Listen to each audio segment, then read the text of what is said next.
네, 오늘은 누가복음 7장 36절에서 50절까지 말씀입니다. 제목은 내가 받은 은혜를 세어보아라 그리하면 땡땡한다 라는 제목입니다. 여러분, 하나님이 원하시는 우리 모습은요, 이 두 가지 안에 다 포함이 됩니다. 성경이 이것을 말씀하고 있죠. 첫 번째는 하나님 사랑, 두 번째는 이웃 사랑입니다. 모든 말씀이 이 두 가지 안에 들어갑니다. 하나님께서 우리에게 궁극적으로 바라시는 것이 바로 이거라는 겁니다. 사랑하라, 사랑하라, 사랑하라. 이것을 벗어나면요, 그것이 아무리 고상하고 그것이 아무리 아름답게 보일지라도 하나님 앞에서 큰 의미가 없다는 겁니다. 제가 2달 전쯤에 특강을 들은 적이 있습니다. 2박 3일 동안 특강을 들은 적이 있는데, 제가 상당히 존경하고 본받고 싶어 하는 성경학자 한 분이 이 강의를 하셨습니다.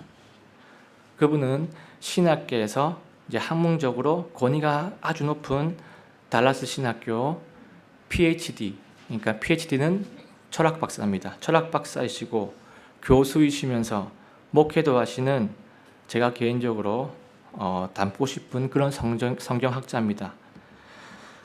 그분을 존경하는 가장 큰 이유는요, 그분의 논문도 논문이지만 그분의 설교가 본문을 결코 벗어나지 않는, 본문의 의미를 충실히 서기를 해서 뽑아내는 그 모습이 너무나 존경스럽기 때문입니다. 설교의 목적이 감동을 위한 것도 아니고 사람들의 선호를 위한 것도 아니고 오직 본문이라는 것, 하나님이 우리한테 진정 무엇을 전달하려고 하시는지 거기에 올인하는 모습이 참 존경스러웠습니다. 내세울 것은 오직 말씀밖에 없다는 것이죠. 그런데 그분이 한참 특강을 이제 하시다가 갑자기 눈물을 흘리시면서 고백하는 장면이 있었습니다. 그런데 그 고백이 너무나 강렬해가지고 제 마음에 평생 새기게 되는 그런 고백이었습니다. 그 고백이 무엇이었냐면요, 이겁니다. 그분이 미국에서 10년 넘게 신학을 공부하고 박사학위를 따고 너무 열심히 말씀 공부를 했고 한국에 와서 성실히 교수도 하고 한 교회 담임 목사로서 10년 정도 열심히 목회를 했다고 했습니다. 그런데 10년이 지나고 지금 딱 와가지고 느끼는 것이, 내가 10년 동안 정말 최선을 다했는데, 그런데 내가 교회 성도님들을 진정 사랑하고 있는지 모르겠다고, 하나님 기준에서 내가 정말 성도님들을 진정 사랑하고 있는지 모르겠다고. 그런데 이 부분이 너무나 슬프고 너무나 마음이 아파가지고 눈물을 흘리시는 모습에 저는 너무나도 강렬하게 다가왔습니다. 오직 하나님과 성도를 위해서 일주일 내내 본문을 맞이하면서 10년 동안 말씀을 전해왔는데, 그런데 성도를 사랑하는 마음이 충분하지 못했고, 그리고 이 자체를 너무나도 아파하시는 모습에 참 많은 것을 느꼈습니다. 엄청난 시간을 투자했고 엄청난 돈을 투자했고 외국에서 엄청난 고생을 갈아 넣어서 말씀을 배웠고, 그 말씀을 최선을 다해서 오직 성도들에게 말씀을 선포했는데, 성도들을 충분히 사랑했느냐, 스스로의 질문 앞에서 눈물을 흘리시는 것이었습니다. 참 이 사랑 부분이 잘 안 돼서 아파하시는 모습 봤을 때 저는 그분께 공감이 갔고요, 그분을 위로해 주고 싶었고, 저를 포함한 모든 목회자들이 반드시 고민하고 생각해야 할 부분이 아닌가 그렇게 들었습니다. 아마 목회자들이 평생 안고 가야 할 기도 제목이 아닌가 싶고, 그때의 장면을 지금 제 마음속에 꼭꼭 저장해 주었습니다. 그런데 얼마 전에 이러한 고민을 가지고 이제 평생 살아야겠다 하고 있는데, 우연히 말씀을 보다가 오늘 이 본문을 발견했습니다. 오늘 본문은 이런 평생의 고민을 어느 정도 풀어주는 하나님의 말씀이었습니다. 오늘 본문은요, 복잡하지 않고요, 아주 심플하지만 예수님의 메시지는요, 강력했습니다. 자, 그러면 오늘 본문이 무엇을 말씀하고 있는지 찬찬히 살펴보겠습니다. 36절입니다. 누가복음 7장 36절. 바리새인들 중 하나가 그분께 자기와 함께 잡수실 것을 그분께 구하매 그분께서 그 바리새인의 집에 들어가 음식 앞에 앉으시니라. 자, 지금 어떤 바리새인 한 분이 이제 예수님을 자기 집에 식사 초대를 합니다. 그래서 예수님이 그 자리에 앉으십니다. 자, 그 다음 37절입니다.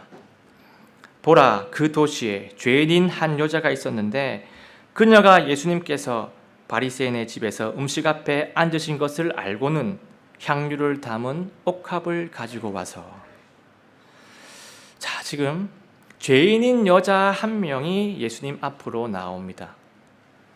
근데 이 유대 사회에서 죄인인 여자 또는 여자 죄인 이런 식으로 표현을 할 때는요, 대부분 창녀를 얘기할 때 이렇게 표현합니다.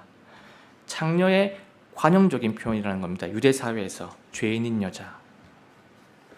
그런데 이 여자가 예수님 앞에 향유를 담은 옥합을 다 가지고 나옵니다. 향유가 무엇입니까? 향유. 향기가 나는 기름을 말하는 거죠.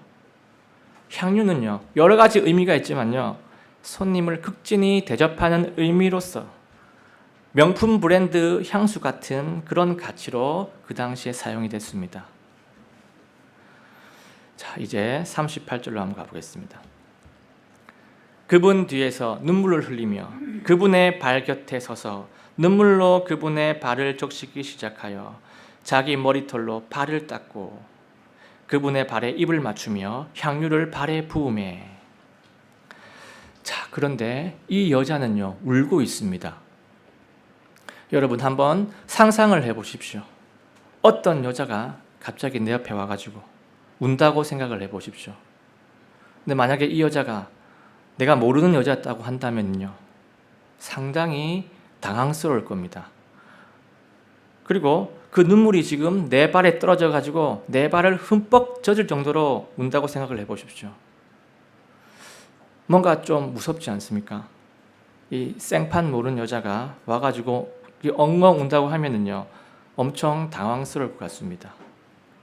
게다가 그 눈물을 자기 이 머리털로 막 닦고 또 내 발에 입을 맞추고 엄청 귀한 향유를 발에 탁 이렇게 붓는다고 하면요, 형제님들 어떤 생각이 드시겠습니까? 행동도 뭔가 이상하기도 하고 또 처음 본 여자가 엄청난 호의를 이렇게 베풀면요, 뭔가 꿍꿍이가 있지 않은가 싶기도 하고 수상한 생각이 들 겁니다. 이 정도로 이 여자는요, 파격적인 행동을 하고 있습니다. 그리고 이 유대 사회에서 향유는요, 일반적으로 머리에 탁 이렇게 붓습니다. 머리에. 그런데 오늘 이 여자는 발에 붓고 있죠. 이것도 파격적인 모습입니다. 성경에 가끔 이런 장면이 가끔씩 나옵니다. 그런데 이건요, 일반적인 상황과는 동떨어진 행동입니다. 발은 대개 뭘로 씻나요? 발은 대개 물로 씻습니다. 왜냐? 발은 금방 더러워지기 때문에 이게 향유를 붓기에는 너무나 안타까운 그런 물질이죠. 여러분, 지금 이 여자의 행동은요, 특별한 의미가 있습니다. 예수님은요, 이 여자를 지금 처음 만난 것이 아닌 것 같습니다. 예수님은 지금 놀래지도 않고요, 누군지 아는 것처럼 아무 말 없이 다 받고 계십니다. 그리고 이 여자의 속마음을 다 알고 계십니다. 왜 이런 행동을 하고 있는지 다 알고 계시는 것 같습니다. 그러니까 전혀 당황하지도 않고 그대로 다 지금 받고 계시는 겁니다. 지금 이 여자의 행동 중에서 뭐가 강렬합니까? 눈물을 많이 흘리는 것. 발을 적실 정도로. 근데 이 눈물은요, 기쁨의 눈물이었을 겁니다. 왜냐하면 이전에 예수님을 만났었고 지금 이렇게 파격적인 행동을 스스럼없이 하고 있는 걸 보면은요, 이전 만남에서 뭔가 각별한 이 상호작용이 있었다는 것을 추정할 수가 있습니다. 예수님과의 이 상호작용이라고 하면요, 아마 죄 부분에 대한 상호작용이었을 가능성이 큽니다. 예수님이 누구십니까? 예수님은 죄 분야에서의 스페셜리스트입니다. 죄 분야에서 전문가세요. 예수님이 이 땅에 오신 이유가요, 이 죄 문제를 다루기 위해서 이 땅에 오신 분이 예수님입니다. 예수님께서 죄인과의 교제에서 그냥 넘어가실 리가 없었을 겁니다. 이 여자는요, 자신의 죄 많음을 알고 있었고 그 죄에 대해서 자기 스스로도 엄청 힘들었을 겁니다. 죄를 지으니까 따라오는 그 공허함, 그 곤고함, 그 고통들, 죄마다 밀려오는 고통들, 이런 것들로 항상 힘이 들었을 겁니다. 그런데 그때 예수님을 만나가지고 죄 문제를 해결받았다고 하면요, 지금 하고 있는 이 행동들은 아마도 그것에 대한 감사함, 그것에 대한 기쁨의 눈물이었을 겁니다. 죄에서 해방을 시켜준 감격의 눈물이었을 겁니다. 이 여자는요, 존경하는 마음으로 발을 닦았을 것이고 사랑하는 마음으로 발에 입을 맞췄을 것이고 헌금하는 마음으로 향유를 부었을 겁니다. 예수님에 대한 이 여자의 마음은요, 이거였습니다. 감사함, 존경, 사랑, 드림, 이 네 가지가 이 여자의 마음이었습니다.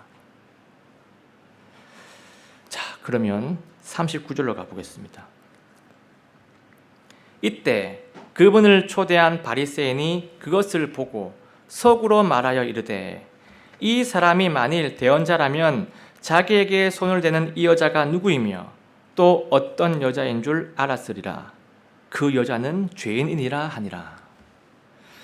자, 이게 지금 어떤 내용이냐면요, 지금 바리새인이 예수님이 진짜 대언자라고 하면 이 여자가 창녀인 걸 알 텐데, 창녀인 걸 안다면 이렇게 아무렇지 않게 이렇게 이런 지금 행동을 다 받지 않을 텐데, 이걸 받고 있는 걸 보니까 예수님은 진짜 대언자가 아니구나, 이런 식으로 마음속으로 폄훼하고 있는 그런 장면입니다. 자, 40절입니다. 예수님께서 그에게 응답하여 이르시되, 시몬아, 내가 네게 말할 것이 있다 하시니, 그가 이르되, 선생님이여 말씀하소서 하매. 지금 예수님은요, 이 바리새인이 속으로 폄훼를 하고 있다는 것을 이미 알고 계십니다. 그걸 알고 계시니까 바리새인이 이제 육성으로 이렇게 뭘 물어보기 전에 먼저 탁 말씀을 하시는 겁니다. 그리고 지금 이 바리새인의 이름이 뭡니까? 시몬입니다. 시몬은 이제 이 유대인들한테 아주 흔한 이름이죠. 우리 한국에서는 철수 같은. 그래서 이 시몬 바리새인은요, 예수님을 평화했고 예수님은 이 시몬 바리새인의 마음을 다 지금 꿰뚫어 보고 계십니다. 자, 그 다음 41절 42절입니다. 그분께서 이르시되, 빚을 준 어떤 사람에게 빚진 사람 둘이 있어 하나는 500데나리온을 빚지고 다른 하나는 50데나리온을 빚졌는데 그들이 전혀 갚을 것이 없으므로 그가 그들 두 사람에게 그들의 빚을 너그러이 탕감해 주었나니, 그러므로 내게 말해 보아라. 그들 중에 누가 그를 더 사랑하겠느냐 하시매. 자, 지금 예수님께서 비유를 갑자기 드십니다. 어떤 내용이냐면요, 어떤 한 사람이 두 사람한테 돈을 빌려줍니다. 한 사람한테는 500데나리온, 한 사람한테는 50데나리온을 빌려줍니다. 그런데 여기서 50데나리온이라면 얼마나 큰 가치냐면요, 풀타임 노동자 한 달 반 정도의 월급 수준입니다. 그러니까 지금 시세로 따지면 약 500만 원 정도 되는 금액이고요. 그리고 500데나리온이라고 하면요, 풀타임 노동자 1년 반 정도의 연봉 수준입니다. 그러니까 약 5천만 원 정도에 되는 금액입니다. 둘 다 큰 돈입니다.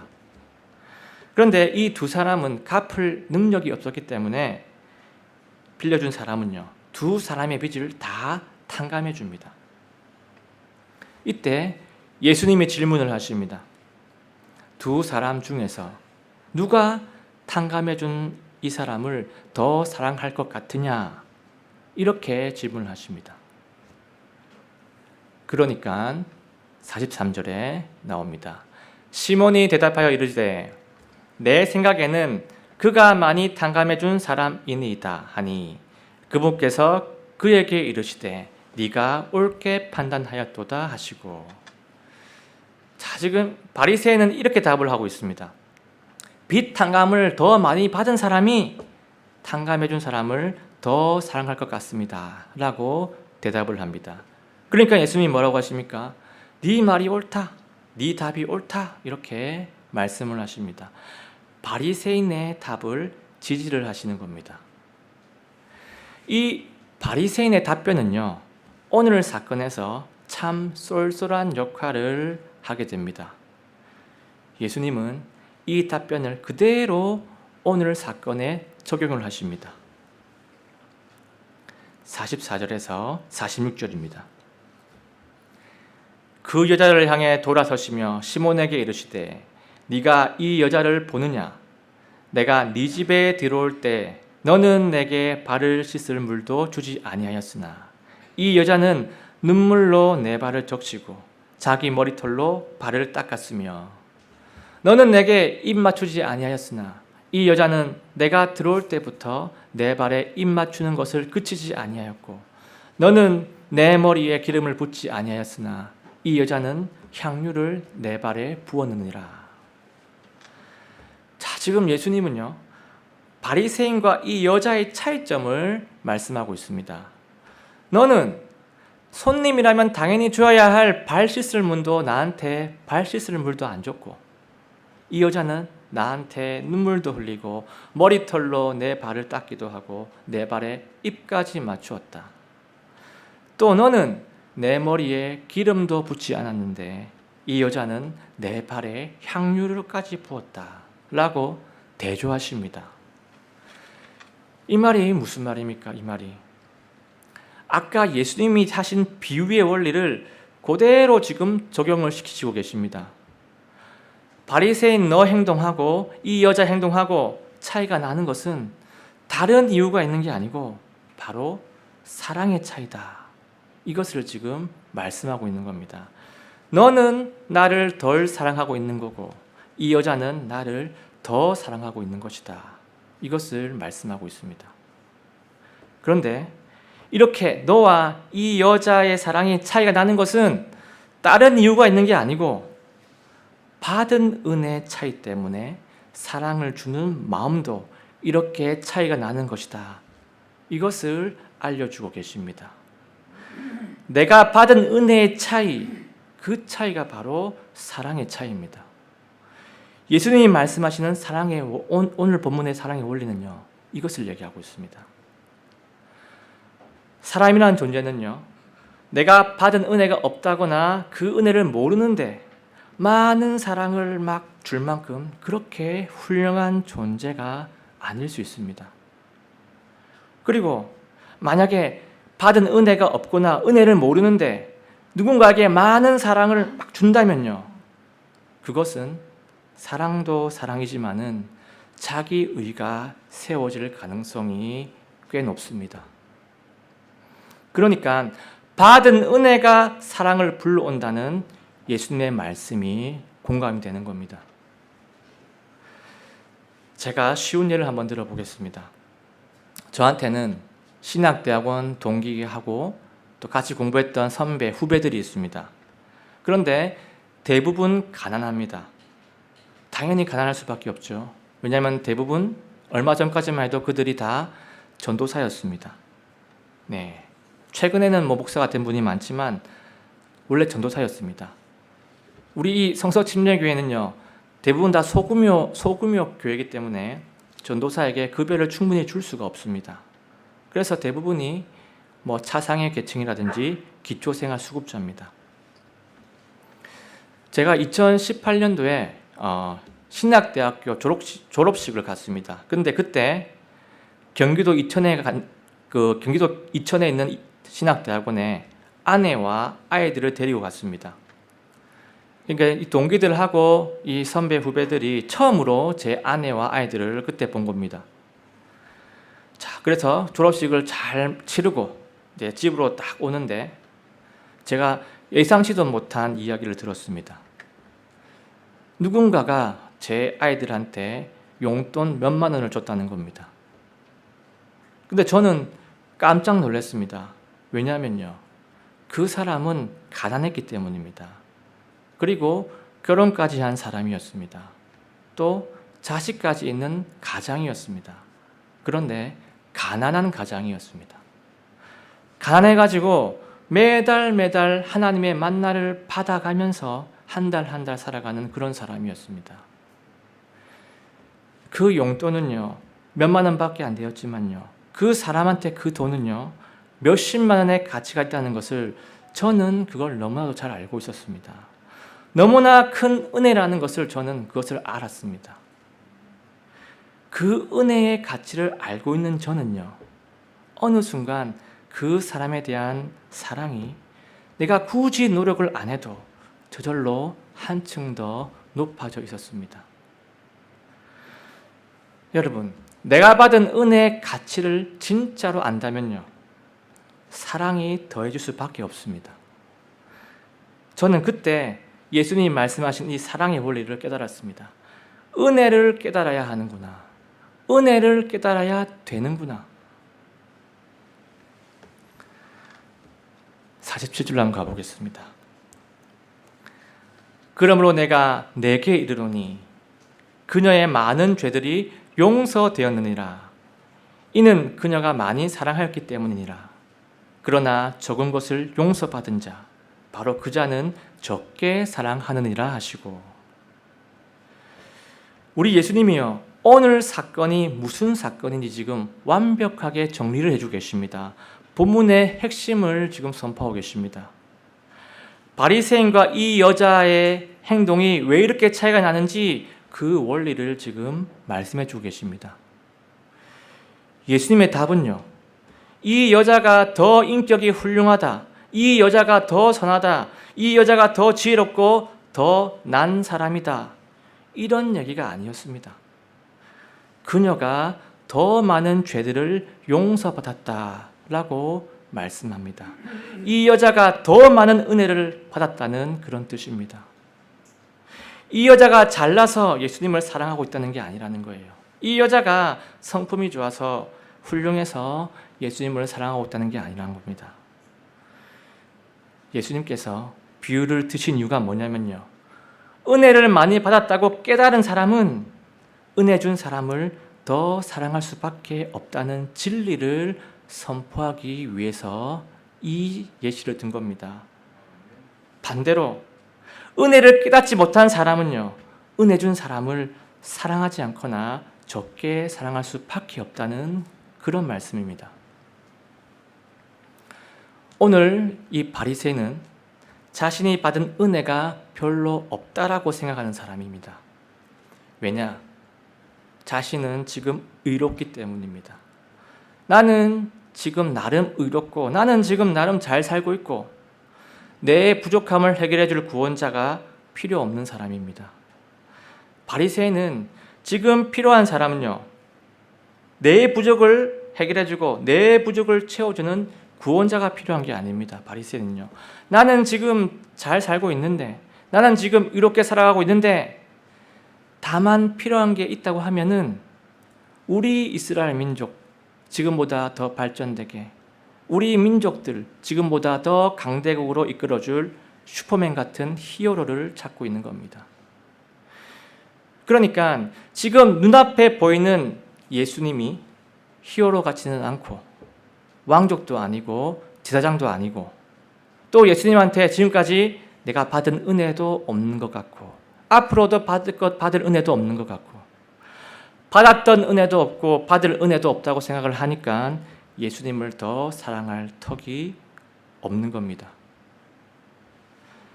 반면에 여자는 어떻습니까? 여자는 자신의 죄의 많음을 알고 있습니다. 그리고 나의 죄를 해결해 줄 구원자가 절실합니다. 오늘 본문에는 안 나오지만요, 예수님이 바로 여자의 죄를 해결해 주셨던 구원자였습니다. 그래서 그때 받은 은혜가 너무 커가지고 너무나 감사해가지고 예수님을 너무나 사랑하게 된 것입니다. 그 사랑을 오늘 본문에서 막 표현을 하고 있었던 겁니다. 48절입니다. 그녀에게 이르시되 네 죄들이 용서되었느니라 하시니, 예수님은 지금 이 여자한테 다시 한번 확인을 해 주십니다. 네 죄들이 용서되었다. 자, 이 본문에서 용서되었느니라 이 동사는요, 영어로는요 현재 수동태입니다. 그리고 그리스어로는요 완료 수동태입니다. 이 완료 수동태는요 의미가 뭐냐면 과거에 용서를 받았고 지금도 계속 용서받은 상태이다, 이 의미를 지금 내포하고 있습니다. 그러니까 지금 예수님께서 다시 한번 확인시켜 주시는 겁니다. 네 죄들이 용서받은 상태이다. 확신을 심어주시는 겁니다. 49절 50절입니다. 그분과 함께 음식 앞에 앉아있던 자들이 속으로 말하기 시작하여 이르되 죄들도 용서하는 이 사람이 누구인가 하더라. 그분께서 그 여자에게 이르시되 내 믿음이 너를 구원하였으니 평안히 가라 하시니라. 예수님께서 지금 말씀하십니다. 네 믿음이 너를 구원했다 라고 말씀하십니다. 여자는 지금 어떤 믿음을 가지고 있습니까?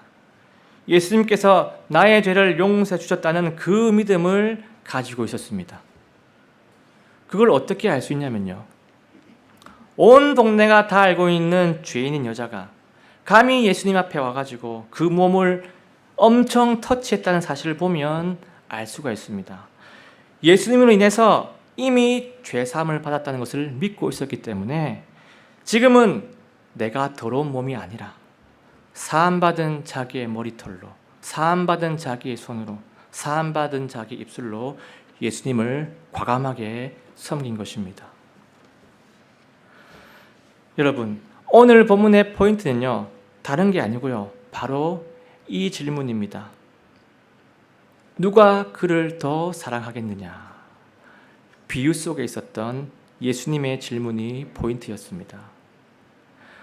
은혜를 더 많이 받은 자가 은혜 준 존재를 더 사랑할 수밖에 없다는 예수님 말씀입니다. 더 정확하게 얘기하면요, 은혜를 깨달은 자가 은혜 준 존재를 사랑할 수밖에 없다는 말씀입니다. 우리는 그렇게 훌륭한 존재가 아니라서 받은 은혜가 없는데, 아니 받은 은혜를 깨닫지 못하는데, 못 깨달았는데 누군가를 많이 사랑할 만큼 대단한 사람이 아닐 수 있습니다. 하나님께서 이웃을 사랑하라고 하셨으니까, 하나님께서 사람을 사랑하라고 명령했으니까 사랑을 해야지 결심을 한다고 사랑을 마음껏 뿜어낼 수 있는 그런 존재가 아닐 수 있습니다. 하지만 우리도 할 수 있는 것이 있습니다. 그게 뭐냐면요, 내가 받은 은혜, 내가 받은 사랑 제대로 발견해내는 것은 그건 우리 모두가 할 수 있는 일입니다. 내가 받았던 은혜를 깨닫는 것은요 우리가 할 수 있습니다. 내가 받은 은혜를 세어보아라. 이거는 우리가 할 수 있습니다. 제가 이번 설교를 준비하면서 제가 받은 은혜들을 쭉 한번 돌이켜 보았습니다. 안 돌이켜 보면요 못 깨달을 수 있지만 진지하게 돌이켜보면요, 깨달을 수가 있었습니다. 내 안에 계신 성령님께서 세세한 은혜들을 기억나게 해주시고 느껴지게 해주시고 실감나게 해주셨습니다. 제가 예수님께 받은 은혜는요, 너무나도 많았습니다. 구원해 주신 은혜, 보살펴 주시는 은혜, 동행을 해 주시는 은혜, 응답해 주시는 은혜, 하나님의 일에 써주시는 은혜, 가정을 돌보아 주시는 은혜. 내가 할 수 있는 것이 단 1도 없는데 교회를 다스려 주시는 은혜. 그 은혜가 너무나도 개수가 많고 너무나도 그 크기가 커가지고 측량조차 할 수가 없었습니다. 그리고 우리 성도님께 받은 은혜 너무나도 많았습니다. 세세한 것들, 그냥 넘기기 쉬운 것들 세세히 챙겨주는 은혜, 부족한 목사, 나이 어린 목사 존중해주는 은혜, 오래전부터 끝까지 묵묵히 기도해 주시는 은혜, 교회를 위해서 애써주시는 은혜, 하나님과 더 가까워지고 주의 뜻에 순종하는 은혜, 이 모든 것들이 저한테는 너무나도 큰 은혜였습니다. 저는 제가 받은 은혜를 하나씩 하나씩 되짚어보고 나니까 하나님에 대한 나의 사랑도, 성도님들에 대한 나의 사랑도 한 단계 더 커져버린 이번 한 주가 되었습니다. 이것은요, 제가 결심을 해서 이루어진 것들이 아니고요, 받은 은혜를 깨달아서 저절로 되어버린 사랑의 원리였고요, 예수님의 원리였고요, 말씀의 원리였습니다. 이번 주일 하루 동안에 오늘 하루가 가기 전에 우리 모두가 생각해 봤으면 좋겠습니다. 내가 하나님께 받은 은혜가 무엇이었는가? 내가 교회에 받은 은혜가 무엇이었는가? 내가 지체들에게 받아온 은혜가 무엇이었는가? 내가 국가에 받은 은혜가 무엇이었는가? 하나씩 하나씩 돌아보고 깨달아 보기를 원합니다. 이번 한 주는 이 은혜로 말미암아서 한 단계 더 높은 하나님의 사랑, 이웃 사랑을 실현하는 사랑의 한 주가 되시기를 예수님의 이름으로 간절하게 소원합니다.